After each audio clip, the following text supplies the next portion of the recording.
Sanam.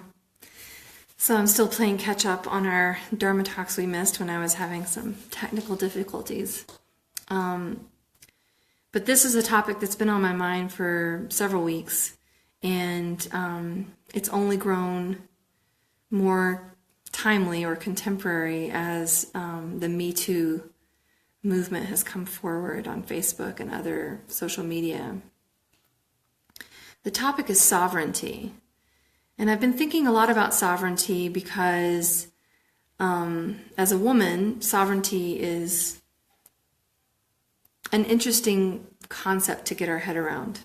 Because if like me, you're a woman who was raised by a traditional family and the outcomes were, good marriage, family, children, that was your life. And so sovereignty in that picture of a family life, you're constantly, your entire life is built around other people and relationships outside of you and your own self. And so sovereignty is like, where does sovereignty belong in that picture?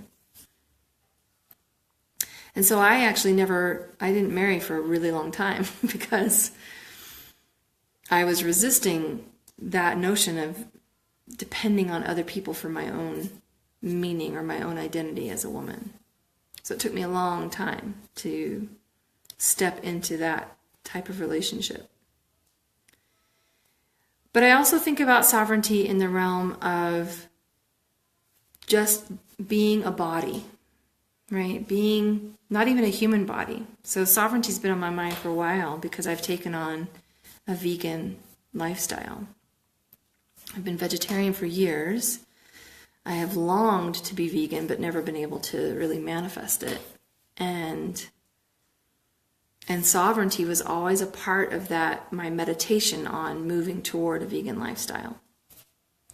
Because sovereignty is about recognizing that the body, whether it's an animal body or this human body, male body, female body, child body, adult body, that this body has sovereignty. It has its own rights. And in that sense, Mother Earth has its own sovereignty, has its own implicit, inherent rights, because it's a body, it's a psyche, it's a consciousness. And so when we disrespect this body, other people's bodies, animal bodies, children bodies, we are inherently disrespecting our own sovereignty. And so this breakdown of sovereignty is habitual, especially in our culture, but in all cultures. Children don't have rights until they're adults. Animals don't have rights to their own life, to their own freedom, to their own liberty, to their own family life. We take it from them. They're seen as a commodity. And in that way, these men who treat women's sovereignty as commodity, women's bodies as commodity, it's just a natural extension of our cultural dis-ease. It's a horrible extension of it, but it makes sense within how we treat everything in our culture.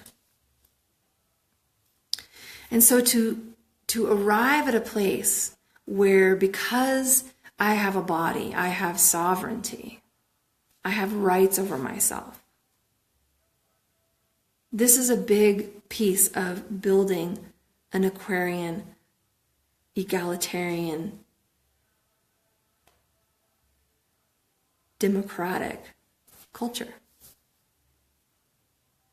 Because everything that we see that doesn't recognize the sovereignty of a woman over her own body, of an animal over its own life, of a child of its own experience, all of those things are extensions of authoritarian thinking.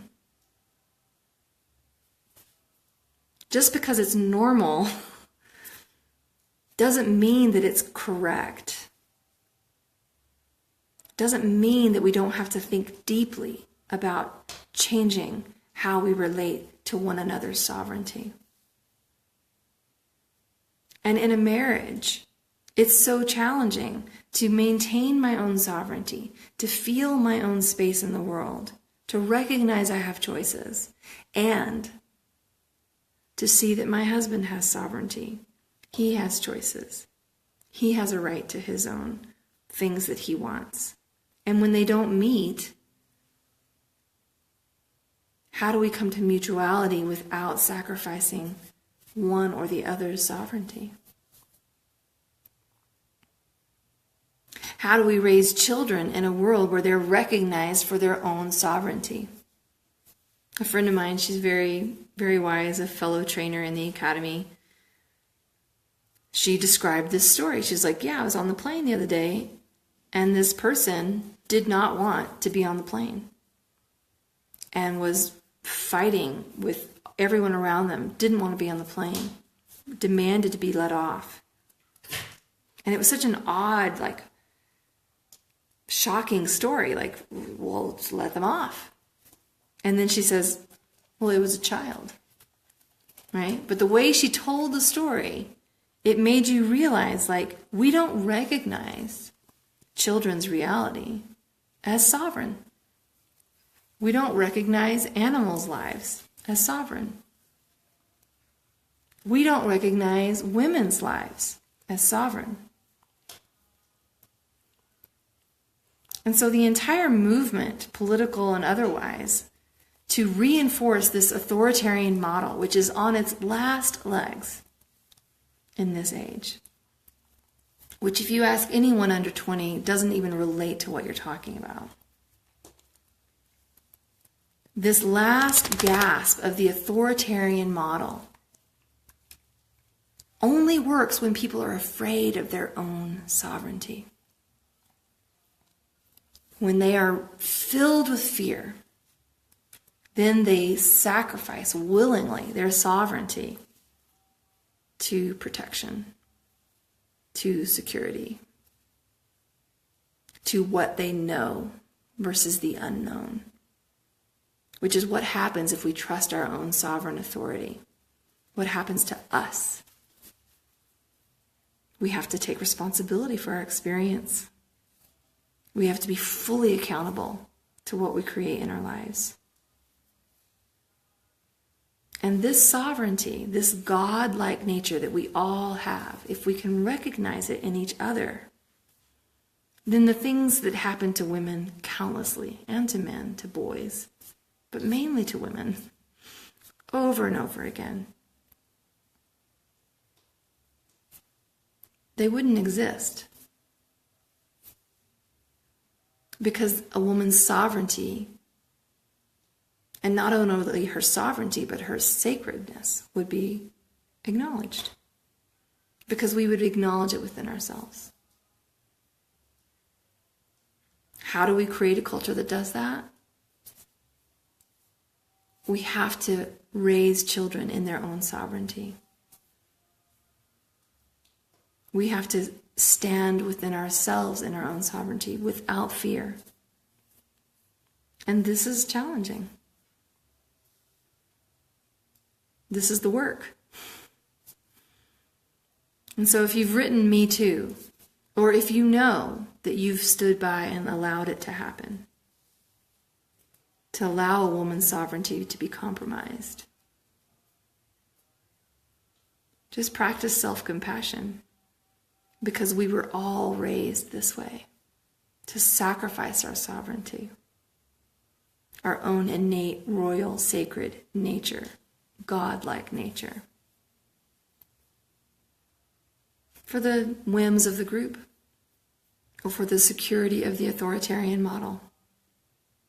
Freedom is not free. Freedom is frightening. Freedom requires responsibility. Freedom requires self-respect and mutual respect. Freedom is so much more than wrapping ourselves in some patriotic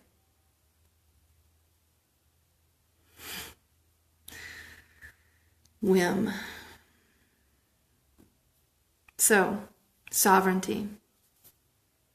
Recognizing the sovereignty of the body, of the beingness of all things. Dropping the hierarchies of human, animal, plant, planet. Because all of that is based on a mercenary economy that uses other things for our own benefit, rather than finding the mutual commodity, the mutual communal commonwealth, that what is good for everyone is good for me. And this is the foundation of feminism, of the consciousness and the ecology of social democracy. Sovereignty, recognizing the body sovereign. So, may you respect your own body, may you respect others' bodies, and may we liberate ourselves from this consciousness of commodity thinking. Satnam.